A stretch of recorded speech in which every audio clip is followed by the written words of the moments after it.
Assalamualaikum warahmatullahi wabarakatuh. Salam guru penggerak. Saya Muhammad Utawah, CGP Angkatan 11 Kabupaten Batang. Saya akan menyampaikan koneksi antar materi, kesimpulan dan refleksi modul 1.1. Saya akan menyampaikan hal-hal sebelum mempelajari modul 1.1 refleksi filosofi pendidikan nasional.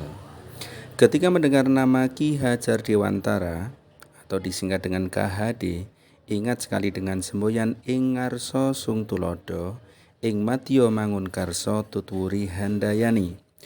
Ing ngarsa sung tulodo artinya di depan memberikan teladan, ing madya mangunkarsa artinya di tengah memberi semangat, dan tutwuri handayani artinya di belakang memberi dorongan. Saya mengakui bahwa banyak anggapan sebelum mempelajari modul ini, di antaranya. Pertama, memandang anak-anak sebagai gelas dan kertas kosong. Sebagai guru, saya memiliki tugas mendidik dan mengajar, di mana murid ketika berhadapan dengan guru dan menerima pendidikan dan pengajaran tentu belum tahu apa-apa. Akibatnya, saya sering memperlakukan siswa sebagai gelas kosong dan saya perlu mengisinya dengan pengetahuan yang saya miliki dan menjadikan diri sebagai satu-satunya sumber belajar. Bila gelas itu sudah penuh dengan pengetahuan, maka itu akan dianggap sebagai sebuah keberhasilan. Dalam hal pembentukan karakter, saya sering memperlakukan anak-anak layaknya kertas kosong. Hal yang saya anggap baik, itulah yang perlu saya coretkan pada anak-anak. Saya menganggap bahwa watak mereka akan terbentuk melalui pendidikan yang saya sampaikan.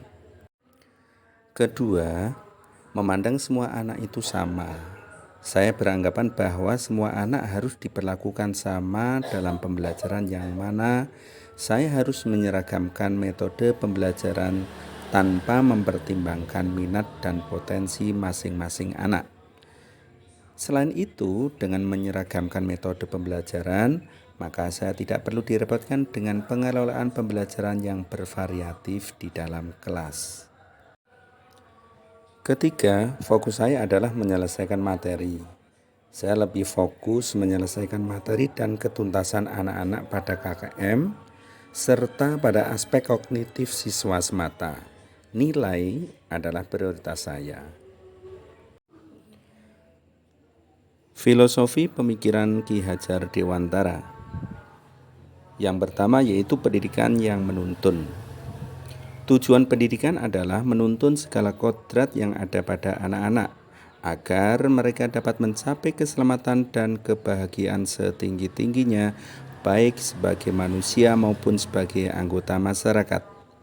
Dalam proses menuntun, anak diberi kebebasan. Namun pendidik harus bisa menjadi pamong dalam memberi tuntunan dan arahan agar anak tidak kehilangan arah dan membahayakan dirinya. Seorang pamong dapat memberikan tuntunan agar anak dapat menemukan kemerdekaannya dalam belajar.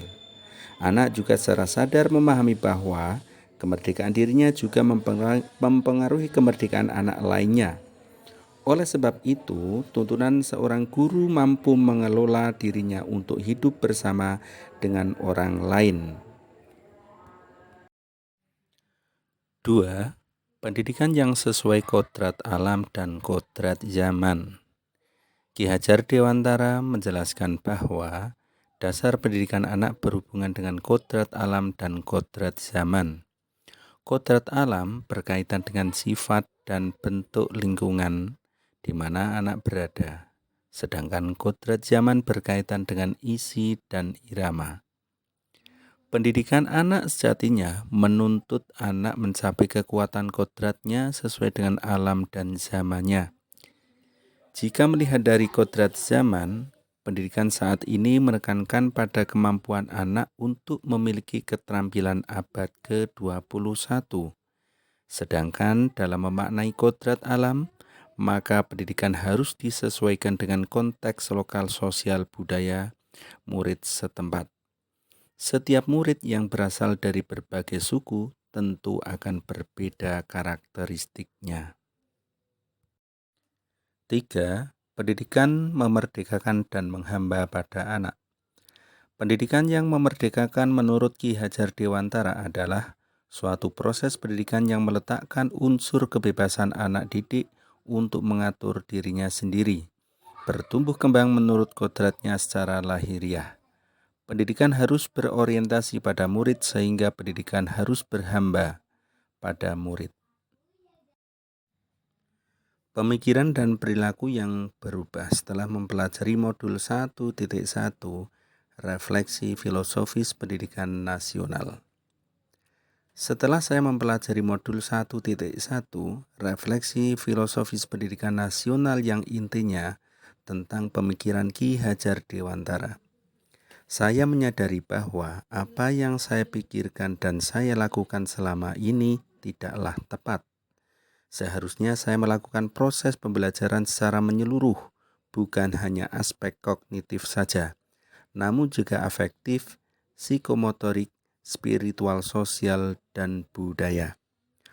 Murid harusnya bukan sebagai objek pembelajaran, melainkan subjek pembelajaran yang artinya murid memiliki kebebasan berekspresi, mengemukakan pendapat, dan berkreasi dengan potensinya.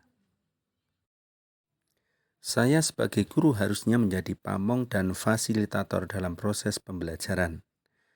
Harus penuh kesabaran dengan segala keikhlasan dan ketulusan hati mewujudkan pembelajaran yang menyenangkan dan berpusat pada murid. Selain itu, sebagai guru harus mempelajari karakteristik murid karena setiap anak dilahirkan memiliki keunikan dengan kelebihan dan kekurangannya masing-masing. Saya harus menghargai setiap karakter murid dengan memberikan kesempatan kepada mereka untuk tumbuh sesuai dengan kodratnya. Penerapan di kelas untuk mewujudkan pemikiran Ki Hajar Dewantara. Saya akan segera menerapkan dalam pembelajaran di kelas antara lain, merancang pembelajaran yang interaktif dan menyenangkan dengan melibatkan murid sesuai dengan metode student center. Saya akan menerapkan pembelajaran abad 21 yang sesuai dengan pemikiran Ki Hajar Dewantara, yaitu berpikir kritis, kreatif, komunikatif, dan kolaboratif dengan berpegang teguh pada konsep memerdekakan anak. Pembelajaran tidak lagi menuntut tetapi menuntun karena tugas guru adalah memberi tuntunan atau arahan yang baik kepada murid. Menjadi teladan baik muridnya, baik dalam perkataan maupun perbuatan. Saya harus mengenali karakter dan latar belakang murid dengan menjalin komunikasi yang baik terhadap murid dan orang tua. Demikian pemaparan dari saya. Terima kasih. Tetaplah menebar virus kebaikan. Salam Guru Penggerak.